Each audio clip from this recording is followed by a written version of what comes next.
महेंद्र जी, बहुत विराट अनुभव है आपका 6 दशक का। अलग-अलग संगठनों को भी आपने, विविध संगठनों को भी नज़दीक से देखा है। संघ में भी जैसे प्रचार विभाग में आपने काम किया, मज़दूर संघ का आपने अपना अनुभव बताया। और भी क्या संघ के किसी संगठन के साथ में, प्रकल्प के साथ में जुड़कर काम करने का अनुभव रहा? नहीं, अन्य विषय तो नहीं रहा, लेकिन मैं एक बात बताना चाहता हूँ आपको। जब संघ की 100 वर्ष की यात्रा की हम बात करते हैं, जी।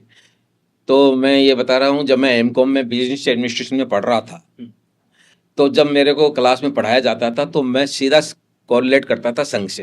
अरे मैंने कहा, वहाँ जो चीज़ बताते हैं मैनेजमेंट में, वो संघ में पूरा यूं बिना बिना डिग्री के ही बताया जाता है वहाँ पर। तो एक विषय जो मैं बताना चाहता हूँ, संघ के अंदर जो कार्यकर्ताओं जो निर्माण होता है, वो ऐसा है कि संघ में कभी नकारात्मक बात नहीं होती, नकारात्मक बात नहीं करते। सिगरेट नहीं पीनी चाहिए, इसमें कभी चर्चा नहीं होगी। वहां चर्चा होगी सकारात्मक, हमें क्या करना क्या नहीं। तो मैं एक उदाहरण देके इस अपनी बात समाप्त करना चाहूंगा कि मैं जब यहाँ कॉलेज विद्यार्थी बन के आया, तो माननीय सोहन सिंह जी उस समय क्षेत्र के प्रचारक हुआ करते थे राजस्थान के।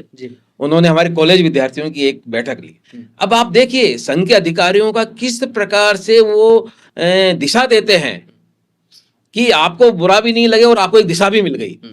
तो वो हम सब कॉलेज विद्यार्थी बैठे थे, उनसे पूछा, अच्छा बताइए, कभी आप विद्यार्थी जीवन में कोई गलत काम करते करते आपकी इच्छा हुई गलत काम करने की, लेकिन जब आपको याद आया कि मैं तो संघ का स्वयंसेवक हूँ, मुझे नहीं करना चाहिए, तो ऐसा किसी को ध्यान में आता हो तो बताइए। तो सब कार्यकर्ताओं ने बताया, मैंने भी अपना एक अनुभव बताया। वो अनुभव मैं आपको बताना शेयर करना चाहता हूँ। मैं प्रथम वर्ष मैंने 1 साल नीम का थाना कॉलेज में पढ़ा जी। तो बवाई से नीम का थाना जाते थे बस में, राजस्थान रोडवेज की बस में, और करीबन बवाई से 30-40 स्टूडेंट जाते थे, विद्यार्थी। तो 30-40 स्टूडेंट जाते थे, तो सब लोग क्या करते थे, छत के ऊपर बैठ जाते थे, छत पे बैठ जाते थे और पैसे नहीं देते थे टिकट जी। और 1 रुपया लगता था उस समय। 2 रुपये की टिकट थी, स्टूडेंट टिकट 50% छूट थी, तो 1 रुपया। अब वो तो फ्री जाते थे। हम जो संघ के स्वयंसेवक थे, वो पैसे इसलिए देते थे कि मैं संघ का स्वयंसेवक हूं। और उस समय तो ज्यादा राष्ट्रवाद और ये विषय नहीं दिमाग में आते थे, लेकिन एक भय था, क्या ये गांव वाले क्या कहेंगे कि अपने आप को राष्ट्रवादी देशभक्त कहते हैं, और तो हमारी आदत क्या पड़ गई, टिकट लेके बैठना। तो ये संघ में, और उन्होंने जो बात कही, अच्छा उस समय तो उन्होंने कॉलेज विद्यार्थी के रूप में पूछा जी, लेकिन मेरे को ध्यान में आता है ये माननीय सोहन सिंह जी की जो बात है, जैसे जैसे हम आगे बढ़ते गए, शायद हम सरकारी नौकरी में आए, तभी हमारे ध्यान में रहती थी कि कहीं आपने वातावरण देखा है सरकारी नौकरियों में, और अकाउंट्स में हम रहे हैं, तो वहां का क्या वातावरण रहता है वो भी आपको मालूम है। लेकिन ये बात याद आ जाती थी कि मैं संघ का स्वयंसेवक हूँ।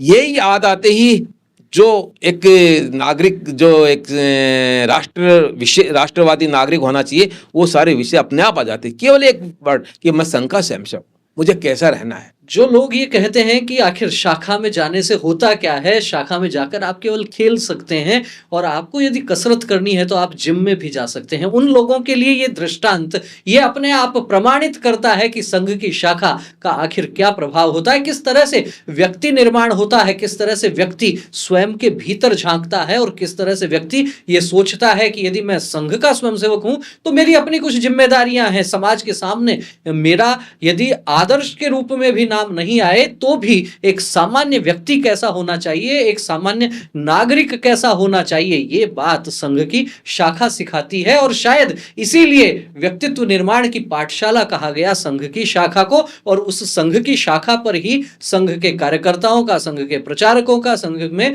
जो अलग अलग जिम्मेदार कार्यकर्ता हैं उनका बड़ा जोर रहा। नित्य प्रति 1 घंटे की दैनंदिन शाखा, और उसका ये प्रभाव इस दृष्टांत से निश्चित रूप से समझ में आता है।